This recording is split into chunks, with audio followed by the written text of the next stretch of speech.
అందరికీ good morning. అందరికీ శుభోదయం. ఈరోజు మదనపల్లి మార్కెట్ సంబంధించి స్టాక్ ఎంత మాత్రం వచ్చిందో ఏమని మీకు ఈ వీడియోలో తెలియజేశాను చూడండి. ఎగ్జాక్ట్‌గా 7 గంటల వరకు వచ్చిన స్టాక్ ప్రకారం దిగుమతి పెరిగిందా లేదా తగ్గిందా ఏమని మీకు ఈ వీడియోలో తెలియజేశాను చూడండి. దయచేసి ఫస్ట్ ఇంకా లాస్ట్ వరకు చూడండి. మీకంటూ కొంచెం క్లారిటీ వస్తది. ప్రస్తుతానికి ఆ స్టాక్ ఎంత మాత్రం దిగింది ఏమనేది మీకు ఈ వీడియోలో తెలియజేశాను.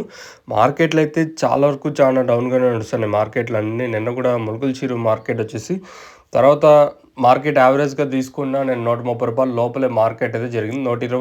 130 లోపలే నేను మొలకల్చీరు మార్కెట్ అయితే జరిగింది. చాలా వరకు చాలా డౌన్‌గా జరిగింది మొలకల్చీరు మార్కెట్ వచ్చేసి.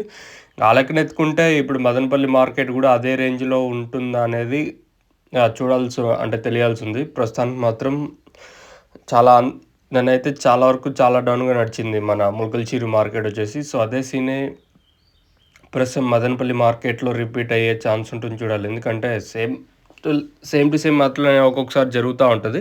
ఈవెన్ ఇప్పుడు కలికిరి గానియండి చాలా వరకు డౌన్‌గా నడుస్తుంది. అలాగే అనంతపురం కూడా చాలా వరకు డౌన్‌గా నడుస్తున్నాయి. ఇంకా ప్రస్తుతానికి మన మదనపల్లి మార్కెట్ సంబంధించి స్టాక్ ఎంత మాత్రం దిగింది, ఏమి అని మీకు ఈ వీడియోలో తెలియజేస్తాను చూడండి. దిగుమతి అయితే పెద్దగా మార్పు అయితే లేదు. మనం ముందుగా కేజీఎన్ అలాగే టీవీఎస్ మండి లైన్‌లో మాట్లాడుకుంటే దిగుమతి అయితే సేమ్ టు సేమ్ నేట్లాగే ఉంది. ఎక్కడ అంత దిగుమతి పెరగలేదు. అట్లని తగ్గలేదు. సేమ్ టు సేమ్ నేట్లాగే ఉంది. ఒక 2, 3 మండీలు కొంచెం అటు ఇటుగా వచ్చిన రిమైనింగ్ మండీలకి మాత్రం నేట్లాగే దిగుమతులైతే ఉన్నాయి. మరి రేట్లనేది ఏ విధంగా ఉంటాయో చూడాలి.